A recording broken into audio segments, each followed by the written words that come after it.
রোজকার ঘরোয়া মশলা দিয়ে বানিয়ে ফেলুন একেবারে অনুষ্ঠান বাড়ির মতো পটল চিংড়ি।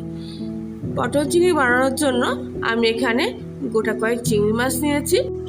চিংড়ি মাছগুলো এইভাবে একটা কাঁচি দিয়ে আমি কেটে নেব। আপনারা চাইলে কিন্তু বটি দিয়েও কাটতে পারেন, তবে কাঁচিটা একটু কাটতে সুবিধা হয় বলে আমি মনে হয়, তাই কাঁচি দিয়েই আমি কাটছি। সব মাছগুলো কাটা হয়ে গেলে ভালো করে ধুয়ে নেব।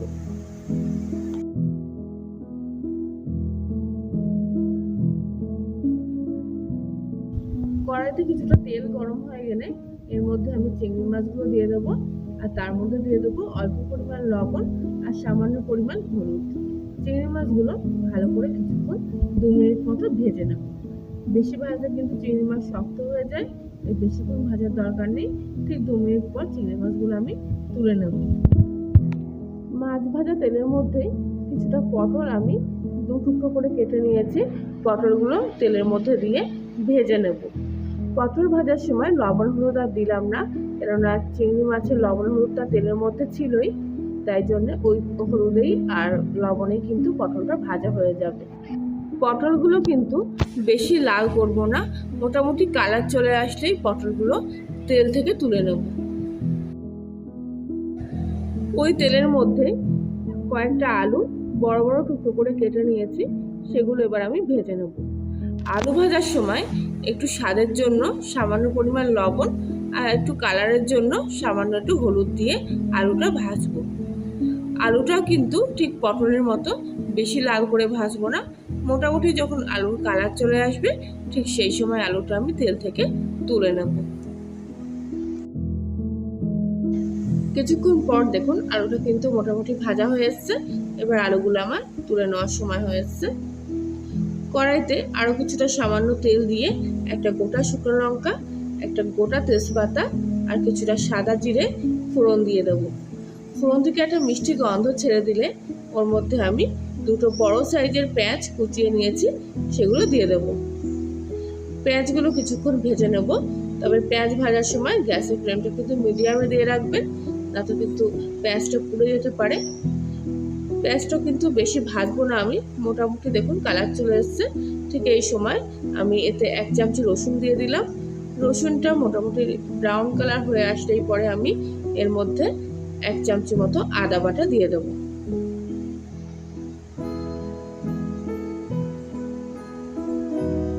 আদা দিয়ে বেশিক্ষণ কষবো না, তাহলে কিন্তু সবজিটা তেতো হয়ে যেতে পারে। সেই জন্য আদা দিয়ে 2 মিনিট মতো আমি পেঁয়াজের সঙ্গে আদাটা মিশিয়ে নেব।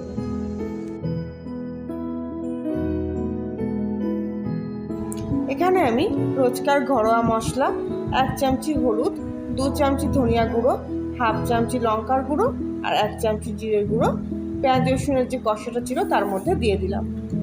মশলাটা দেওয়ার পর সামান্য একটু জল দিয়ে কষবো, এতে মশলাটা ফেটেও যাবে আর কষাটাও কিন্তু ভালো হবে। রান্নার পাকটাও এতে কিন্তু খুব ভালো আসে। মশলাটা কিছুক্ষণ নাড়িয়ে চাড়িয়ে দেবো, আর গ্যাসের ফ্লেমটা কিন্তু এই সময় একদম মিডিয়ামে দিয়ে রাখবো। জোর দিলে কিন্তু মশলাটা পুড়ে যেতে পারে। এরপর এর মধ্যে আমি 1 চামচি চিনি দিচ্ছি। আপনারা যেরকম মিষ্টি খাবেন ঠিক সেই অনুযায়ী স্বাদ মতো মিষ্টিটা দেবেন। আর দিচ্ছি পরিমাণ মতো লবণ। লবণ আর চিনি দিয়ে আরও কিছুক্ষণ মশলাটা ভালো করে কষিয়ে নেব।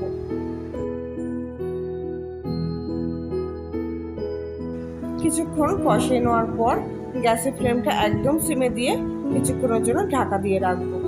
ঢাকা দিয়ে কষলে কিন্তু মশলাটা ভালো কষা হয়। কিছুক্ষণ পর দেখুন মশলা গায়ে থেকে তেল ছেড়ে দিয়েছে। আর একটু ভালো করে মশলাটা উপর থেকে নিচে অবধি ভালো করে নেড়ে ছেড়ে দেবো। আর এরপর ভেজে রাখা পটল আলুটা মশলার সঙ্গে মিশিয়ে ভালো করে কষিয়ে নেব।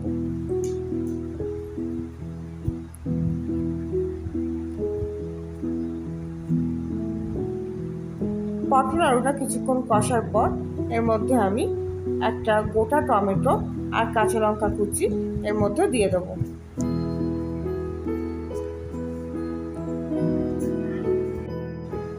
আরও কিছুক্ষণ পটল আলুটা ভালো করে কষিয়ে নেব। এরপর এর মধ্যে আমি ভেজে রাখা চিংড়ি মাছগুলো দিয়ে আবার সব কিছু একসঙ্গে কষিয়ে নেব। এবার দেখবেন সুন্দর একটা মিষ্টি গন্ধ বেরিয়েছে পটল চিংড়ি রান্নার। এবার এর মধ্যে আমি পরিমাণ মতো জল দিয়ে দেব। আপনারা ঠিক যে পরিমাণ ঝোল খাবেন ঠিক সেই পরিমাণ জল দেবেন। আমি এখানে একটু বেশি পরিমাণে জল দিচ্ছি, কেননা ঝোলটা ফুটে উঠবে, তার সঙ্গে আলুগুলো পটলগুলো সেদ্ধ হয়ে আসবে, আর ঝোলটা কিন্তু ঠান্ডা হয়ে গেলে অনেকটা কমেও যাবে, সেই জন্য একটু বেশি পরিমাণ ঝোল দিচ্ছি। আপনারা যদি এর চাইতেও কম ঝোল খান তাহলে একটু কম করে জল দেবেন। কিছুক্ষণের জন্য আবার ঢাকা দিয়ে রাখলাম। ঝোলটা কিছুক্ষণ পর ফুটে উঠেছে, দেখুন কালারটাও কিন্তু খুব সুন্দর চলে এসেছে। আর এবার দেখব আলু আর পটলগুলো সেদ্ধ হয়েছে কিনা। তলা দিয়ে উপর দিয়ে ভালো করে আবারও নাড়িয়ে ছাড়িয়ে দেবো।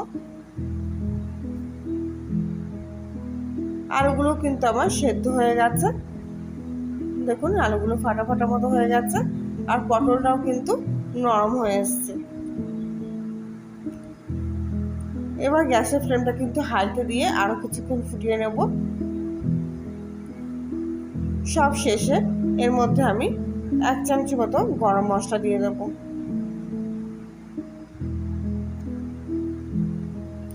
রান্না কিন্তু আমার একদমই প্রায় কমপ্লিট হয়ে গেছে। 1 মিনিট মতো ভালো করে ফুটিয়ে এবার আমি গ্যাসটা অফ করে দেব। রেসিপিটি কিন্তু খেতেও যেমন সুন্দর হয়েছে, গন্ধও কিন্তু সারা বাড়ি মাতোয়ারা করে দিচ্ছে। আপনারা চাইলে কিন্তু ঠিক এইভাবে ঘরে যে কোনো মশলা দিয়ে কিন্তু বানিয়ে ফেলতে পারবেন একেবারে অনুষ্ঠান বাড়ির মতো পটল চিংড়ি। রেসিপিটা ভালো লাগলে লাইক শেয়ার কমেন্ট করবেন, নতুন হলে সাবস্ক্রাইব করে পাশে থাকবেন। আজকের মতো এখানেই।